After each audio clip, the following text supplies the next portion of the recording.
The Chicago urban dialect. The Windy City of Chicago is the third largest city in America. It is known for its famous sports teams such as the Chicago Bears, Chicago Cubs, Chicago Bulls, its well-known cuisines such as the deep dish style pizza and the Chicago dog, its attractions such as the Chicago Bean and Lake Michigan beaches, its architecture and art such as skyscrapers, bridges, and the Art Institute of Chicago, its jazz music, the notorious gangster Al Capone, and most of all, the individuals of Chicago take deep pride in their culture and traditions. Now let's take a closer look into this unique dialect.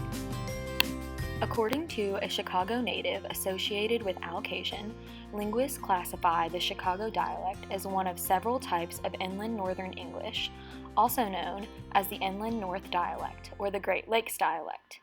This dialect appears across the U.S. Great Lakes region, which extends from central New York westward through parts of Pennsylvania, Ohio, Michigan, Wisconsin, Illinois, and Iowa.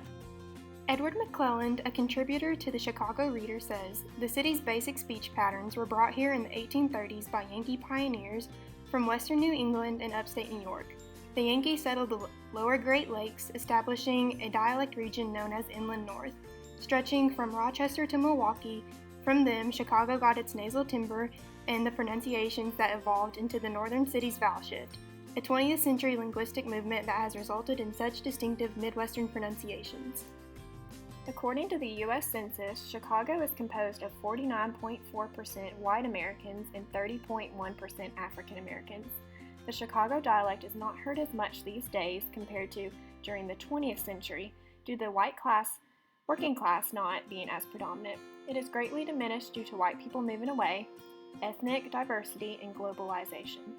The dialect is most common in blue-collar suburbs where primarily white families have lived for many generations. In African American neighborhoods around the South and West Sides, the dialect is hardly heard or used.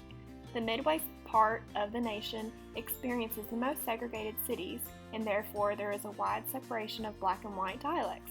African Americans retain most of their Southern speech due to little contact with their Chicagoans. Education played a role in whether the Chicago dialect was greatly or mildly heard in an individual. It was said if you graduated high school in the 1960s, you could get a good job in your neighborhood and didn't have to talk to anyone outside of your workplace or house. A 1970 study showed that housewives were less likely than their husbands to say dees, dim, and does, because they often dealt with professionals like teachers and doctors. When factory jobs for teenagers became less common and they started attending college, they learned it was not appropriate to say dat and learned to use that instead. A common stereotype is that Chicago is home to many gangs. Therefore, many think that people of Chicago don't finish school in order to join a gang or mob, and as a result are uneducated due to the way they speak. Due to the high segregation of Chicago, you do not hear the accent as much in African Americans. Therefore, there is the stereotype of African American English sounds the same across the country. People that use the Chicago dialect are known to say the shortest and quickest version of words or phrases, such as instead of saying the full these, that, and them, they replace the voiced th with the stop consonant d, turning it into dees, dat, and dim. Other forms of varied vocabulary include icebox instead of refrigerator, front room instead of living room, show instead of movie, ma instead of mom, and washroom instead of bathroom. Other phonological differences include the short O becoming a short A, so instead of pop, you hear pop.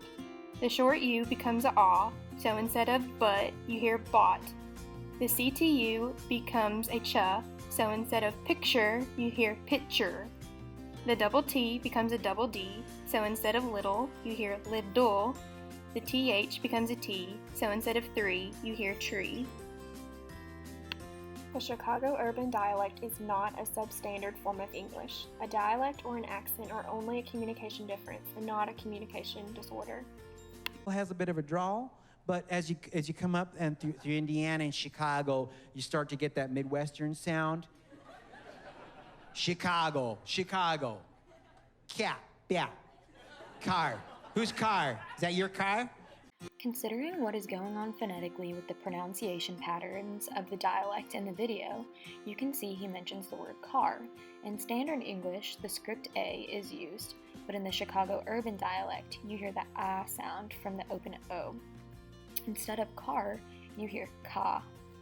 The Chicago urban dialect has unique differences compared to standard English, so if you ever find yourself in Chicago, make sure you don't say the Bears, but da Bears.